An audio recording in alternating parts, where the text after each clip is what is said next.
Mpozitata leero yakedde kuvaawo. Eka kasuke.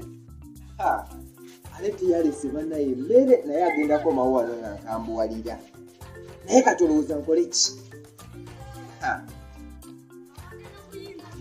Ngenda kumulagako.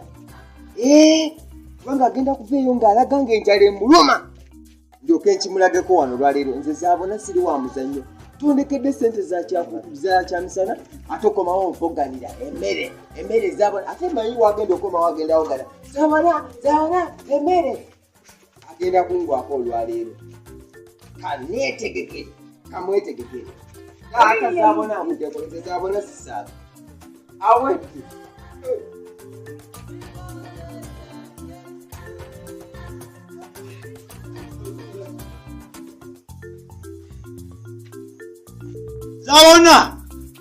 Zabona. Wait. Sokoje. Toina wakutula. Yakala kanuma. Sokojonjize kutokulya wanene. Tula. Tada kuliko. Omanyi nkolejo mu ngudo za yunula. Ngudo muyunula. Tuka yunula. Yekole ngudo. Noma babadde simane binene byo buyonjo sima byensi. Shatandike ezo emyala simanga emigga. Nebwe tukoze nvuddeyo naye kakati obadde ogambye sebusa yegunda njagalayo ku kantu salesewo sente luyerize nakulekera tewafisaako sente zewandekera na sente zaali ziweddewo agweriya oyiyangu omwana kati tewayiyiza kiki wangolekera kuyiyiriza olwaleero zezabonawo tuli arusa tokuba ate ku kigundi ntulira mpanyo zezabonawo leeta kale netayo olaba jannemye n'okuzaako naye ayayaya ekikasi kyembogenda sibitegeera amazzi gakunaaba mu ngalo yanguya obaso naye toyinza n'abanga nesokoleke kituufu sente zesimanyi kyengenda mukolera naye bw'abanga yayiyiza ajaba mwana mugezi wiya kyakulya leeta neyanziza atoleta akafooko kanaabe bunaabenga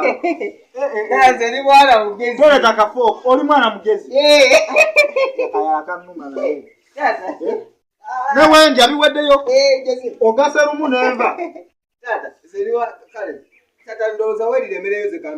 kale webale kubeera mwana muyiiya wafumbye katooke omanyi sigenda nasooka saba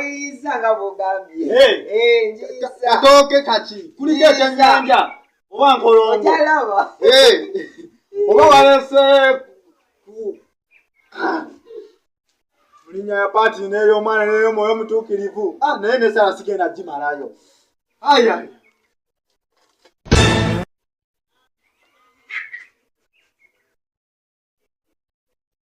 Zabona kiki Zabona wajitata jangu kiki kino nale wangambye njiye eriwe mmere gyenkusabye kati bingano byolabye okumpa bino ebyo byolabye okumpa golaba tewalese sente kati nze nandiyiza ntya nze nkolawa nsiiba waka nkeera soma gwetondekera sente njiye ki vaako sirina kyakukolera webale ganda